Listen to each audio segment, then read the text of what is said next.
नमित भूमि मारना नम सूट किया मिगेट लेके हो అక్రమ కేసులతో పోలీసులు పులివెందుల వాసులను భయపెట్టేందుకు ప్రయత్నిస్తున్నారని కడప ఎంపీ అవినాష్ రెడ్డి మండిపడ్డారు. వారం 10 రోజులుగా పులివెందులలో జరుగుతున్న పరిణామాలను ప్రజలంతా గమనించాలని విజ్ఞప్తి చేశారు. టీడీపీకి చెందిన డెకాయిట్ బ్యాచ్ ఒకటి రెచ్చిపోయి రక్తపాతం సృష్టిస్తుందని ఆవేదన వ్యక్తం చేశారు. పులివెందుల ప్రాంతంగా ప్రశాంతంగా ఉండే ప్రాంతమని, అలాంటి చోట డెకాయిట్ బ్యాచ్ సభ్యులు హత్యాయత్నానికి సైతం తెగబట్టారని ధ్వజమెత్తారు. పులివెందులలో జరుగుతూ ఉన్న సంఘటనలన్నీ కూడా పరిశీలించమని చెప్పి పులివెందుల రూరల్ మండల ఓటర్లను విజ్ఞప్తి చేస్తా ఉన్నాం.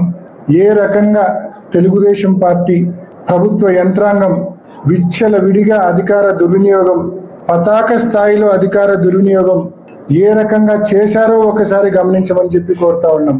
ప్రశాంతంగా ఉన్న పులివెందులను, అత్యంత ప్రశాంతంగా ఉన్న పులివెందుల్లో ఇవాళ రక్తపాతం పారే పరిస్థితికి తీసుకొచ్చారు.